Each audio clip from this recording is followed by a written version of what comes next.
కార్తీక్కి విడాకులిచ్చి దీపని ఇంట్లోంచి వెళ్ళిపోమంటున్న కాంచన, జోష్న చెంప పగలగొట్టిన పారిజాతం. ఈ వీడియో కనుక నచ్చినట్టయితే తప్పకుండా ఒక్క లైక్ చేయండి. ఇక కార్తీక్, దీప, దశరథ ముగ్గురు కూడా మాట్లాడుకుంటూ ఉంటారు.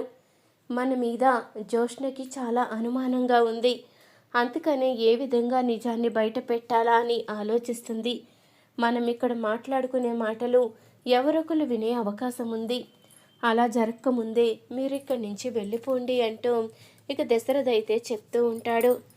ఇంతలో ఈ మాటలన్నీ జోష్న అయితే వినేస్తుంది. ఇక జోష్న ఈ మాటలు వినడం కార్తీక్, దీప ఇద్దరూ కూడా చూస్తారు. మావయ్య, మనం ఏదైతే అనుకున్నామో అదే అక్కడ జరిగింది.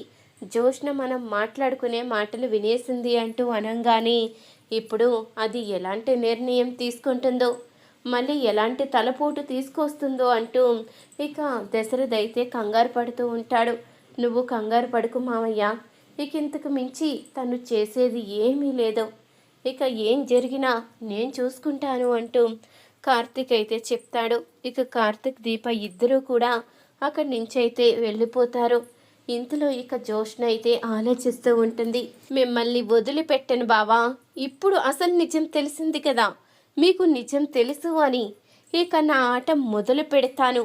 ఇక ఈ జోష్న ఆడే ఆట నుంచి మీరు ఎలా తప్పించుకుని బయటికి వెళ్తారో నేను చూస్తాను. ఇప్పటి వరకు మీకు నిజం తెలుసా లేదా అన్న అనుమానం మాత్రమే ఉండేది. ఇప్పుడు మీకు నిజం తెలుసని నాకు అర్థమైన తర్వాత నేను ఎలా వదిలిపెడతాను? ఎట్టి పరిస్థితిలో కూడా వదిలిపెట్టేదే లేదు అంటూ ఇక జోష్న అయితే అనుకుంటూ ఉంటుంది.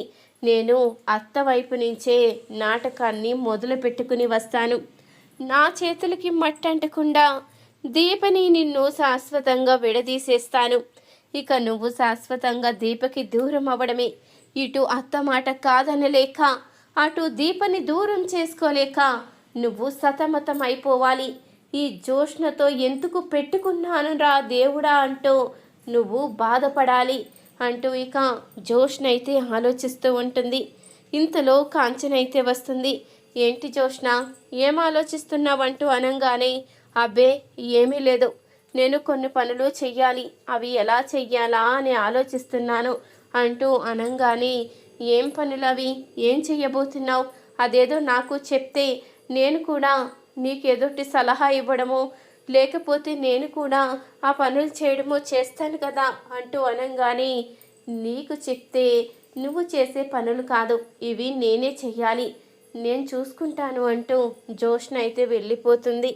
ఇది ఇంతకు ముందులా కాదు, చాలా మారిపోయింది. అంతేలే, అప్పుడు నా మనవరాలు అన్న ఉద్దేశంతో గ్రాని గ్రాని అంటూ నాతో ఎంతో ప్రేమగా ఉండేది. ఏం చేస్తాం, అది నా మనవరాలు కాదు కదా. నా వేలుతో నా కన్ను నేను పడుచుకునేలా దేవుడు చేశాడు. నా మనవరాల్ని నా చేత్తోనే దూరం చేసేలా చేశాడు. ఏం చేస్తాను, చేసిన తప్పుకి శిక్ష అనుభవించక తప్పదు కదా అంటూ పారిజాతం అయితే అనుకుంటూ ఉంటుంది. ఇంతలో ఇక జోష్న అయితే కాంచన దగ్గరికి వస్తుంది. అత్త, నేను నీతో మాట్లాడడానికి వచ్చాను. నువ్వు నా మీద కోప్పడినే సరే ఈ విషయం చెప్పాలి అనిపించింది, అందుకనే వచ్చాను అంటూ అనంగానే, ఏంటి ఆ విషయం అంటూ అడుగుతూ ఉంటుంది కాంచన. ఏమీ లేదత్తా, దీప నీకు ఖచ్చితంగా చెప్పేసింది కదా, నేను ఇక ఏ బిడ్డని నా కడుపులో మొయ్యాలి అనుకోవడం లేదో, నా కడుపులో ఇక బిడ్డను ఉంచుకోదలుచుకోలేదు, నేను అబోర్షన్ చేయించుకుంటాను, నాకు పిల్లలు వద్దని చెప్పేసింది కదా. అంటే తను తన కూతుర్ని మీరెవరూ పట్టించుకోరేమన్నా ఒకే ఒక్క కారణంతో ఈ నిర్ణయం తీసుకుంది. కానీ మీ గురించి తను ఆలోచించాలి కదా, ఆలోచించిందా? అది ఏమీ లేదు, తన స్వార్థం కోసం మాత్రమే చూస్తుంది. అలాంటప్పుడు నువ్వు మాత్రం ఎందుకు ఊరుకోవాలి? దీపకి, బావకి విడాకులు ఇప్పించు, బావకి మళ్ళీ పెళ్లి చెయ్యి. నువ్వు బావకి రెండో పెళ్ళి అవ్వదు అనుకుంటున్నావేమో, బావని నేను చేసుకుంటానత్తా. నువ్వు మా నాన్నకిచ్చిన మాట నిలబెట్టుకో. నువ్వు మా నాన్నకిచ్చిన మాట నిలబెట్టుకోకే నీ కుటుంబంలో ఇన్ని సమస్యలు వస్తున్నాయి. ఒక్కసారి ఆలోచించత్తా. చిన్నప్పుడు నాకు బావుకి పెళ్లి చేస్తానని మాట ఇచ్చావు కదా, నువ్వు మాట తప్పకుండా ఉండాలి అంటే ఇప్పుడు దీపకి బావుకి విడాకులు ఇప్పించి దీప ఎలాగో నీ మాట వినడం లేదు కదా, నీ మాట వినకుండా తనిష్టం వచ్చినట్టు తను చేస్తుంది. అలాంటప్పుడు ఇక నువ్వు బాధపడవలసిన అవసరం లేదు కదా అంటూ ఇక కాంచనకి జోష్న అయితే చెప్తూ ఉంటుంది. ఇక కాంచన కూడా ఆలోచించి సరే ఇదే మంచి నిర్ణయం తీసుకుంటాను అంటూ ఇక జోష్న తీసుకొచ్చిన విడాకుల నోటీసులను అయితే తీసుకొని జోష్న వెళ్ళిపోయిన తర్వాత దీప కార్తిక్ని అయితే పిలుస్తుంది.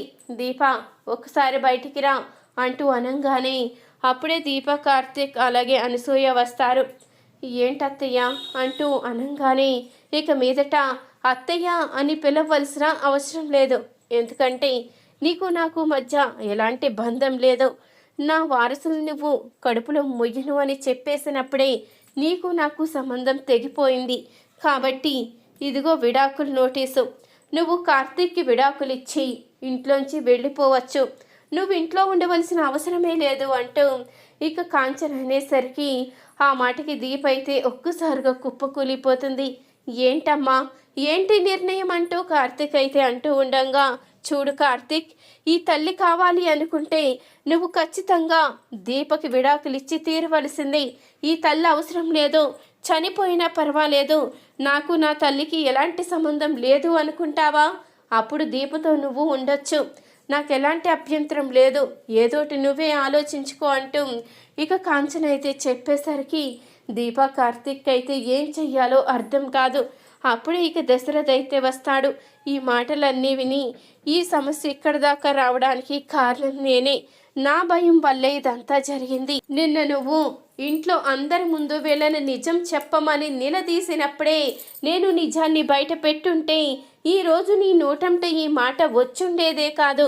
నువ్వనుకుంటున్నట్టు దీప నీ ఇంటి వారసుల్ని కడుపులో మోయడం ఇష్టం లేక ఈ పని చేయడం లేదమ్మా, నా భార్యని బ్రతికించడానికి ఈ పని చేస్తుంది అంటూ జరిగింది మొత్తం దశరథ్ అయితే నిజాన్ని బయట పెట్టేస్తాడు. ఆ నిజం తెలుసుకున్నా కాంచన అయితే ఒక్కసారిగా కుప్పకూలిపోతుంది. ఏంటన్నయ్య నువ్వు అనేది, ఇది నిజమా అంటూ అనంగానే అవునమ్మా ఇదే నిజం, నా కూతురు దీపేనమ్మా, దీపే నా కన్న కూతురు. ఈ విషయం జోష్నకి ఎప్పుడో తెలుసు, నాకన్నా ముందే జోష్నకి తెలుసు. అందుకని దీపని చంపాలని, దీప బ్రతుకుంటే తనకే ప్రమాదం అని ఎన్నోసార్లు ప్లాన్ చేసింది. ఇప్పుడు ఈ విధంగా కూడా ఇంటికే ప్లాన్ చేసిందమ్మా. మళ్ళీ కార్తీక్కి తనకి నువ్వు ఎలాగో పెళ్లి చేసేస్తావు, తను కార్తీక్ భార్య గనక అవుతే ఖచ్చితంగా తనని ఏమీ చెయ్యరు అన్న ఉద్దేశంతోనే తను ఇలాంటి ప్లాన్ చేసింది అంటూ ఇక దశరథ కాంచనతో చెప్తూ ఉంటాడు. ఇంతలో కాంచన కోసం వచ్చిన పారిజాతం అయితే ఈ మాటలన్నీ వినేస్తుంది. ఏంటి దీప దశరథ కన్న కూతురా అంటే జోష్న నా మనవరాలే కదా, మరి ఇన్ని రోజులు ఈ విషయం తెలిసి కూడా నా దగ్గరే నిజాన్ని దాచిపెడుతుందా, దాని సంగతి చెప్తాను అంటూ పారిజాతం అయితే కోపంగా వెళ్ళి జోష్న చెంపైతే పగలగొడుతుంది. ఇన్ని రోజులు నా మనవరాలు ఏమైపోయిందో అని నేను ఎంత నరకయాతన పడ్డాను. దీప ఇంటి వారసురాలని నీకు తెలిసి కూడా నాకెందుకు నిజాన్ని చెప్పలేదే పాపిష్టిదానా, నీ కారణంగానే నేను ఇన్ని రోజులు బాధపడ్డాను కదా. ఈ నానమ్మ బాధ చూసి నిజాన్ని చెప్పాలని కూడా నీకు అనిపించలేదా?